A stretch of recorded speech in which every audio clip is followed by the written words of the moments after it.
Hi, guys, and welcome to another episode of Coco in the Sun podcast. I am your host, Malika Critchlow.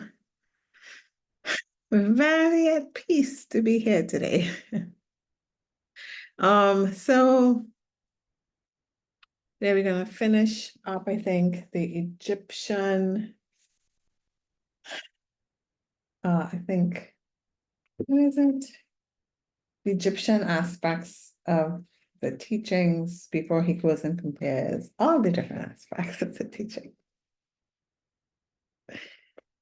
Um, I think it's so funny because he says a brief,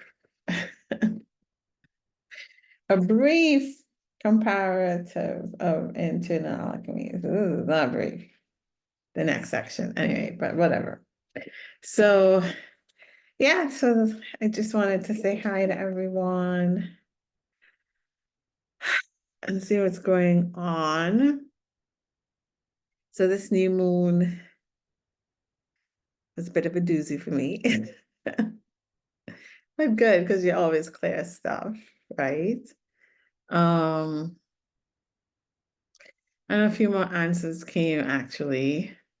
I really love this conversation I'm having with consciousness. Is that what you call it? I don't even know what to call it because I don't know if it's angels, if it's guides, if it's teachers, if it's just the universe, if it's God. All I know is it wants to answer my questions and whatever is out there. It's very supportive, very loving. Wants me to see myself in a loving way, in a whole way. And it wants to explain to me the different aspects of the process, especially where I'm at to help me, I think, better understand what's going on. Always, like, always there is a dream or a video or an Instagram post that answers any questions I have about where I am at this moment. And I really just want to connect more with this awareness, this consciousness, and be able to hear it more clearly, to see it, to read the symbols. And like I enjoy the interaction, however it comes, it's always fun and interesting. So the process that I'm going through myself in order to authentically be my true self, my genuine self, without all the traumas and the self-defenses and the fears. That process isn't always easy, but I do feel supported through it. Yeah. It's not hard either. The thing is, the process isn't hard. I think sometimes I make it hard because I put myself in a fearful state. And I think that prolongs things and it definitely affects sometimes the outcomes. But I think if I was more trusting and relaxed more into it, a lot would resolve faster in a more beautiful, peaceful, flowing way. However, I do give myself a lot of grace because it's a lot of undoing and thinking that I have to work through. And it's not easy it's not easy changing how you think and how you expect things to occur when your entire life that you remember, not your past lifetimes that you can't remember, that you do remember, things have been a certain way and the outcomes have been that way. But it's been that way because of the expectation of it to be that way, because you've been taught it would be that way, and then you experience it being that way. And so that foundation was built. And it's the undoing of that foundation and building a new foundation. Anyway, so I give myself a lot of grace for doing it, and it's not easy. I do think if I was just able to let go and let it be, it would be way easier. But I can only do what I'm able to do in the times that I'm able to do it. Even knowing that, I still can't actually do it, right? So all the time. I can do it a lot more than I used to, but still a process. But anyway, so yeah, so like that was funny because what I just said kind of explains what's happening. So I had a dream again, always these dreams or thoughts, these words come in my dreams clear the other day, and it said clearing, building, restoring. Clear, build, restore. Clear, build, restore. And when I understood, it just said those three words. When I understood the meaning of those words were also in my mind, was that that's the process that I'm going through. Again, everybody's process is different. And I think they tell me stuff that pertains to my process. And so my view is a very human view of experiencing this unraveling, understanding, loving, accepting of myself, right? And I don't necessarily have any developed gifts to share with others yet. Or I don't channel and all these things.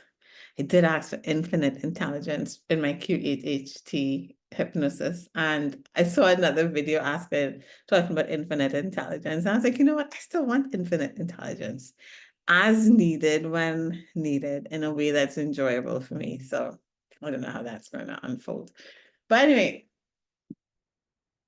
so yeah, so build, it says clearing, building, clear, build, and restore.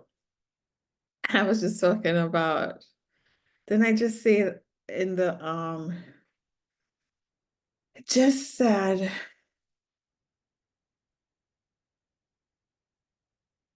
that I was clearing the fears and the traumas and all these defense mechanisms I have based on an old foundation that I had to build a new foundation. And that's what it is actually, I didn't know what the building was. I knew what the clearing was. And I got what the restoration was from watching Moana a few days after having the dream. So in Moana, they have to restore the heart of the goddess. The goddess heart is removed and she is a volcano attacking and angry and defensive, right? And then Moana realizes that that is the goddess without her heart. And so she restores the heart. And then the goddess is then a beautiful creating goddess. Again, she creates beautiful worlds of lush greenery, of abundance, and of life. And I was like, yo, who wrote Moana? Because it's amazing. I think I looked at it like a few years ago, but I really didn't get all the meanings before. Anyway, so I understood after watching Moana, after having the dream, that the restoration was a restoration of my love and my heart. But I didn't know what the building was. What is the building? And so that just came as I'm talking to you on this podcast. The building is building the new foundation. So it's clearing of the old foundation that I had.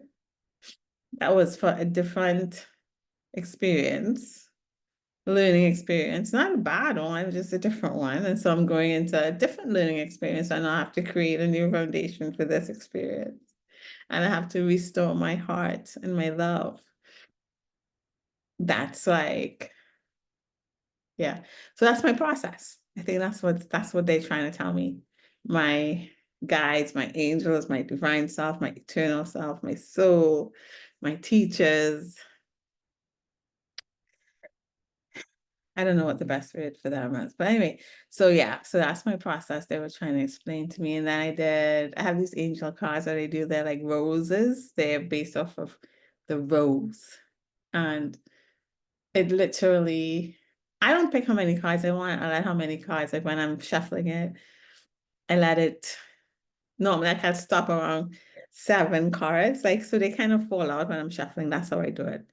Right, I don't pick them. Like I shuffle them and whatever flies out or falls out, it's what I needed to see. So the past few times I did, I don't do it very often, but when I do feel like to do it, as you kept seeing the void. The void is a beautiful resting place, as you guys know. Um, so this time when I did it, 10 cards fell out.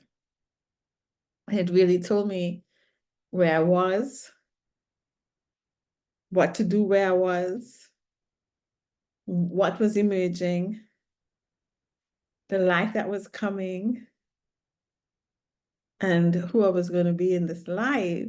It was such a beautiful reading. I recorded it. Like the next day, I was like, nah, I have to pull these cards out again because it was so profound.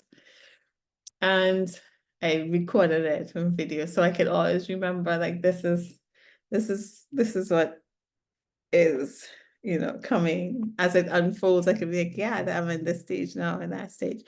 So basically it said I was going through a death and rebirth, that I needed to surrender to the mystery, that my inner child was coming out. That was being birthed, that I was coming into rapture, love, crowning, a seat at the table, sacred brother, which is a divine partner, but also within myself, the connection within myself, sacred union, also like divine partner union, but that occurs within yourself too, with your divine feminine and divine masculine, your heart and your mind. The accepting the wholeness, the harmonizing of yourself. And I think it showed that I had through the end, like through all of that, I was again, they was showing a rebirth into a soul mission. Like that I had like codes within that would come out, essentially. It was a really beautiful reading. And I am not professional at this. I just really like these cards because they're pretty and they're not like tarot but I guess you could call it tarot, but a tarot in a more gentle way. So like angel cards. Anyway, so I really liked it. I really liked it. And then they let me see, they answer like everything. They answer like everything.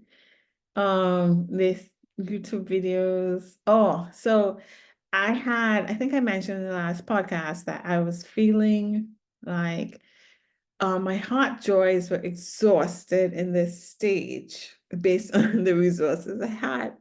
And so I was asking for more resources in order to explore more heart joys option. And I got a video last night, one from Tara Arnold, like a year ago, came up on my feed. First of all, I haven't seen a Tara Arnold video in about 2 or 3 weeks. Usually they pop up when she has a new one released, right? I think she does like a new video every month or something. So there hasn't been any new videos up. This was a video from a year ago.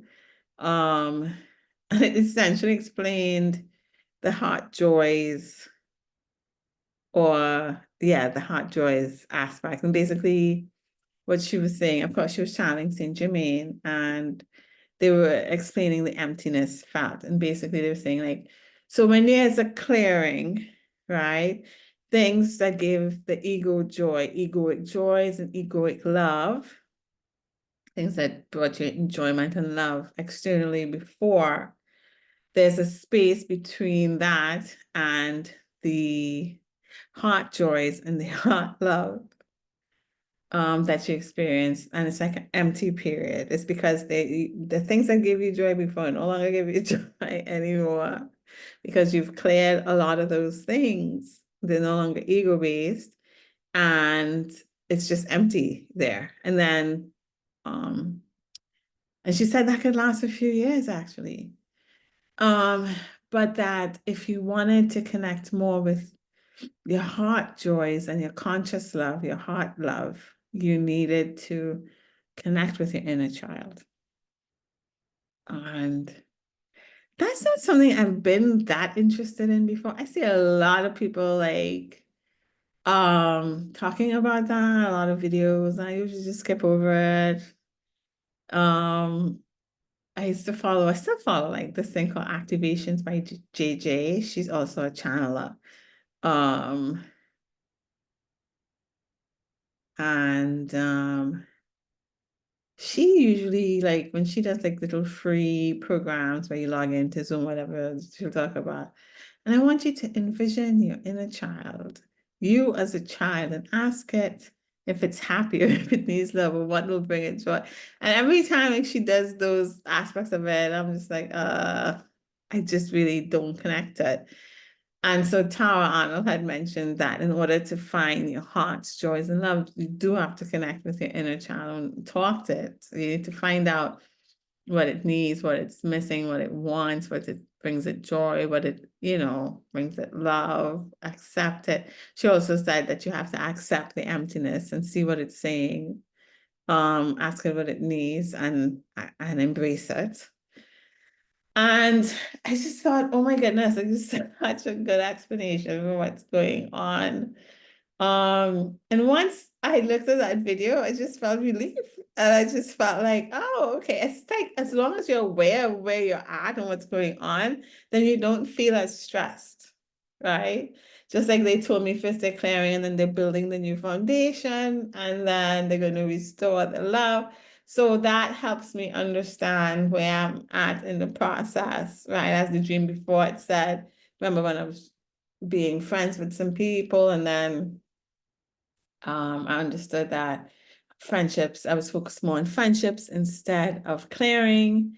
And in order for the clearing to be what it needs to be, I needed to focus on the clearing and not connection just yet in order to connect authentically when it's time to, in order for me to be what I'm supposed to, my true self, the self that brings me the most joy. People say, okay, the true self, your authentic self, but that's really the self that brings you the most joy, the one that doesn't have to fit anybody else's agenda, doesn't have to conform, the one that you're so in love with yourself, if you don't really care if other people like you or not, and then the people that do gravitate to you, people that accept you as yourself, so you can be more of yourself.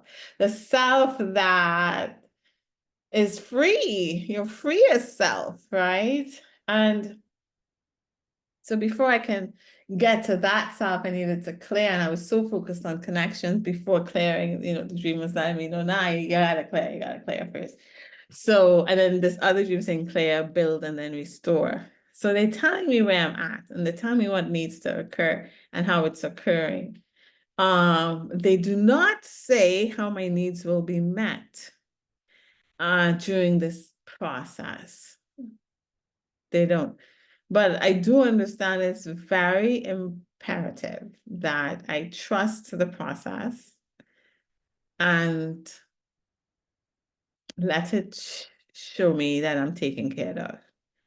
And that, but they did show me a video of answering, not about how I'd be taken care of, but answering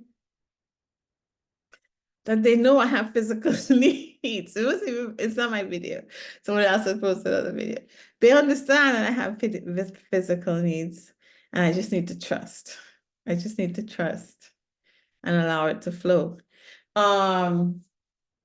But so yeah, it's a really cool observation, a really cool communication, a really cool connection. And the connection appears to be getting, to me anyway, more clear. Not only in my sleep time, but in my wake time, like those cards. I never, like they always tell me like where I'm at. I do think they kind of tell me where I'm at. But this one, I don't know, it just felt so clear. And the videos and just the talking to you just now about the clearing of the old foundation to build a new foundation, to restore my heart and love, like that just came in. This dream I had probably Saturday, and today's Tuesday, and it now came in clearly what it meant, you know. It's like I understood it in a way internally, but I hadn't vocalized it. And so it's the whole process has been kind of cool, man. The whole communication. So the process isn't, you know, always easy, but it never feels too overwhelming. It just feels like just enough. And it enables, because if I wasn't going through the process, then I wouldn't be asking for connection and help and answers. And then I wouldn't get answers and help to build that relationship with the divine. Let's call it, just call it the divine. We can call it other frequencies. We can call it an expansion of consciousness, expansion of awareness beyond our physical world, whatever it is. It wouldn't occur, this connection, this communication, unless things were happening that I didn't have answers for, that I needed answers for. And I wouldn't stick with the process if I didn't feel like it was enjoyable too. So it has rough moments, but it also has really beautiful, rewarding moments, more so than the rough ones. And the rough ones always lead to more beautiful moments. So the whole thing set up pretty perfectly, I would say. I would say that, yeah. Anyway, so today, let us read.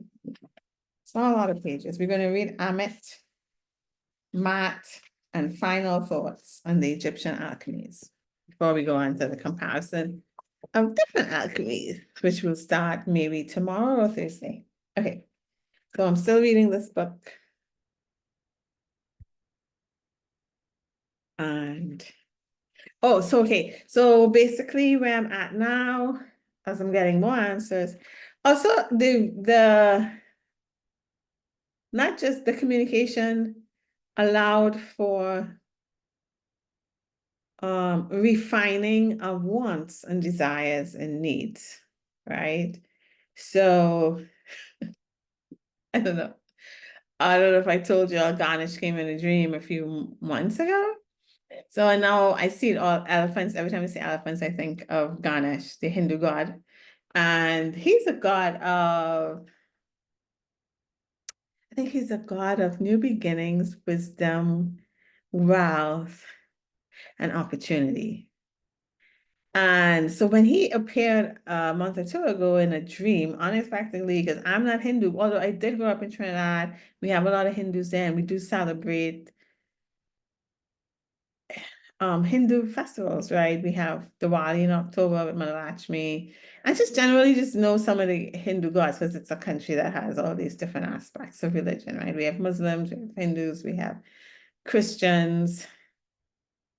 So we do know they have different things that they celebrate, and sometimes we all celebrate together and enjoy, right? And all the different cultures and foods and stuff like that. So I have a general like knowledge, not even general. I had to look up what he was the god of, but I know there's the elephant god. And the dream I saw was the elephant god. And so ever since I've been seeing a lot of elephants and stuff like that. And I feel like he's always reassuring me, like, opportunity is coming, it's coming, it's coming. Just hold on, just hold on. They're always like supportive like that. Just hold on. You just hold on. You're gonna get shit. Just hold. It's gonna get better. It's gonna get better. Just hold on. So I had asked, I said, like generally, like open. I was like, yo, what is the opportunities that you're bringing? Because I not seeing them, and within a day, I didn't I didn't have like a dream or anything, but I just knew like I had an understanding, yeah, he is bringing opportunities because this need was met and that need was met. It wasn't met as expected, but it was met. And this was brought to your attention and you filled out that application and this was brought to your attention and you submitted something for that you wouldn't have picked up before. And why was it keep showing up on your feed all the time? And so, yeah, so he is bringing opportunities. I just wasn't recognizing it. Yeah, it wasn't what I was expecting, basically. But yeah, it was clear. It was clear. So, so communication does occur in the strangest of ways, most unexpected of ways. And but yeah, so I'm refining the arcs now. So he is meeting needs and resources are being shared. But now I'm like, oh, let me refine this a little bit. Let me ask for it in this way. Not how I want it, but what the need is. The need wasn't described fully. You know what I'm saying? So maybe I want a long-term solution, and maybe the solutions I'm getting are in the moment. So let's see if that changes. Or I forgot something else I was asking. I don't know. But this whole communication is being refined. What I want, how I let it known what I want and expect for it to come and the excitement of it coming and stuff like that. All of that's changing. And to me, getting better and clearer. Yeah. So I also saw something too on Threads. I'm so sorry to distract. This girl had posted that there was a lady of a different race channeling Oshun. And she was happy to see what would happen to this lady in a negative way. Basically, she said that she was going to F around and find out. And I thought the take was interesting because what I have experienced with who comes to support has nothing to do with ethnicity. It has to do with what your need is in that moment and how they can support that need. And so I just thought it was weird that they were hoping that this person had a bad experience. I don't know. I don't feel like the supportive beings are ones of um that come to specific ethnicities. I think we do this based on religion, and religion separates. And I guess she was doing that religious wise, like, because there was the African deity and the lady was an African that it would backfire on her. And I have no idea if this is the lady was faking or whatever. Maybe that's why she thinks that. I have no idea. But I'm just saying in general, in authentic interactions, um, it doesn't seem limited to ethnicity or religion. Because so far I've had interactions with religions I've not been a part of, but very loving teachers and what I need in the time that I need it and showing me, teaching me these things. So I don't know. I don't know. I don't know. I think too they show up depending on what interests you maybe. I didn't even know these things interested me. But every time a new beautiful experience is had, I'm like, oh, I just love this interaction. Like, and it's not, I'm so happy that it's not limited just to my ethnicity or religion. kind of shows the universal love that there is, the oneness that there is. I don't know. I just thought it was such a weird take, but maybe the lady's fake and they were just tired of her because she was in the same ethnicity. But I have not had any I don't know, bad experiences. Knock on wood. Everyone that's come has come in such a loving way to teach, not limited by religion. So, but all in love, all coming in love, you know. So I don't know. I don't think it's good to wish bad stuff on people though. You know, I hope no one gets hurt in whatever process that's going on. I don't know, I just thought it was such a negative way to think. I hope something bad happens to someone. Anyway, so let us continue that Amit. In addition to energy building practices for the attainment of immortality, the Sahu, there must be a moral or ethical attitude towards one's life. One must learn the right use of energy righteousness and how to conduct oneself in relation to others. There is a real danger in the attainment of powers brought about through the practice of Egyptian alchemy. As one's consciousness becomes stronger, so does the ability to create manifestation of one's intentions. If an alchemist purposely harms others in the course of his or her actions, he or she is in danger of being devoured. The sacred texts warn the alchemist of this dangerous passage through a very strange creature called the Amit, part crocodile, part lion, and part hippopotamus.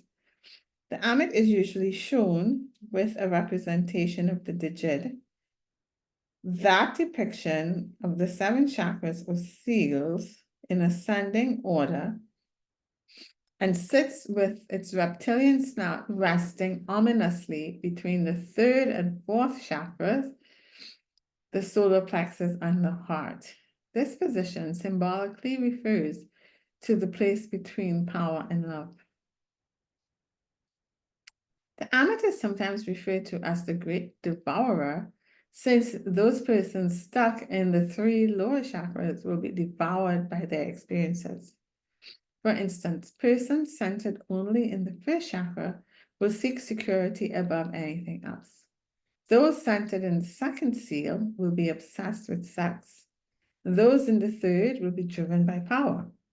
If a person remains motivated solely by these energies without moving upward along the Djed, he or she will eventually be consumed by them. Persons engaged in the practice of alchemy can fall victim to their own misguided lust for security, sex, and power. The seduction can be very strong, since the practices of alchemy build the magnetics of the car and desires are more quickly attained.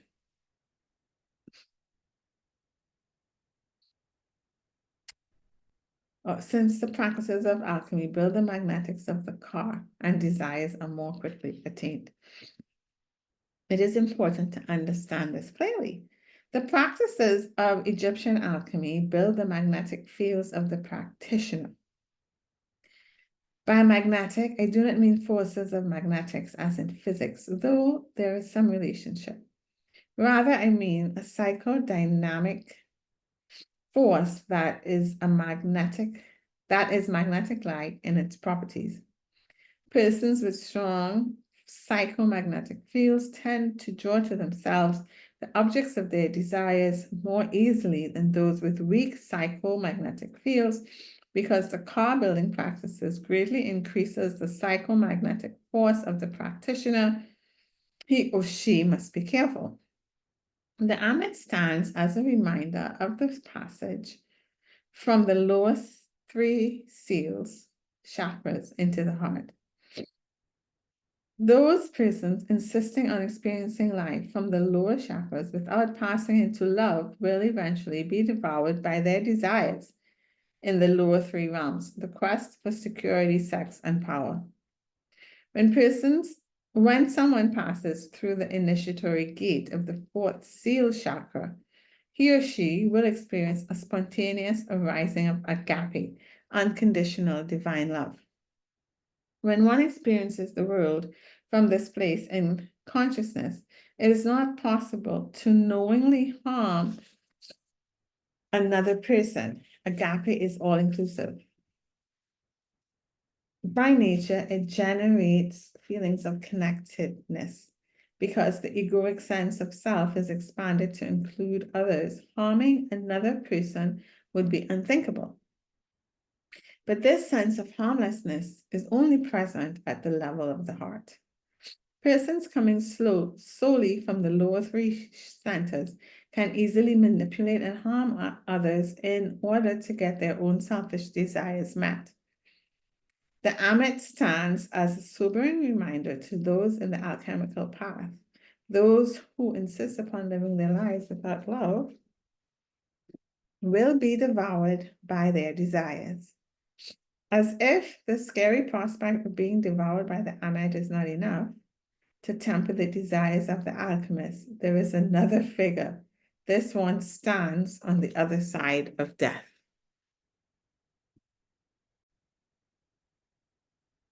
Mat. Mat is an important deity in the Egyptian pantheon having to do with the dead. Mat is often depicted with a scale. On one side is the heart of a person seeking entrance into the abode of heaven. On the other side is the scale is a feather. If the dead person's heart is as light as a feather, he or she is given entrance into spiritual paradise. If, however, the heart is weighted by regrets, guilt, and shame, the person is not given entrance and must wander through the underworld.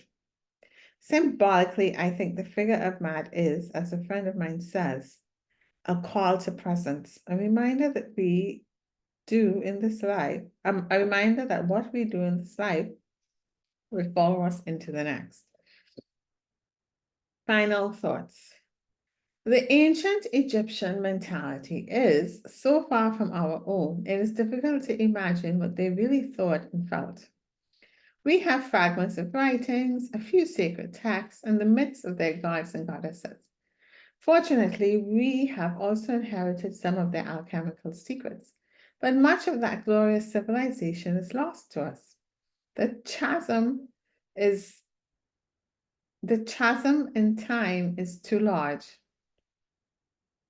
By the time Magdalene had trained in the temples of Isis, Egypt had fallen, its golden age a long-lost glimmer.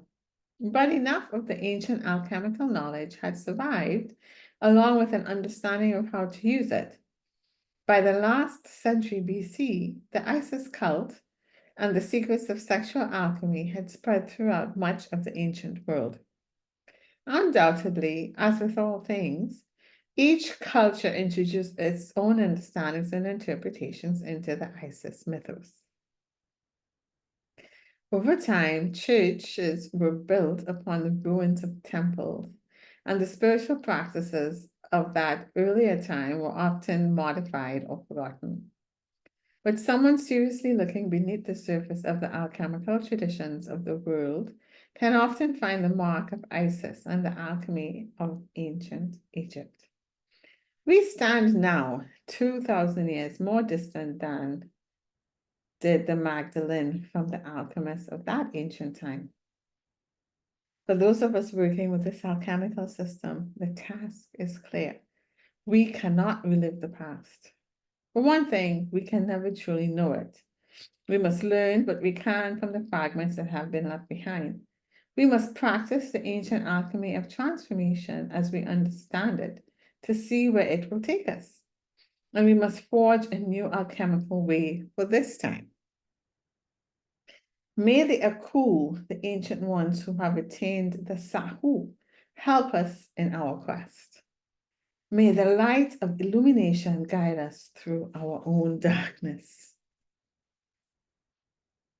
Okay, so that's the end of that little section. And then on the next podcast, we'll start here. A brief comparative of internal alchemies. And he's going to talk about time and space, Kumbhaka, the three gunas, sexual bliss, ohas, the mystic realm, Taoism,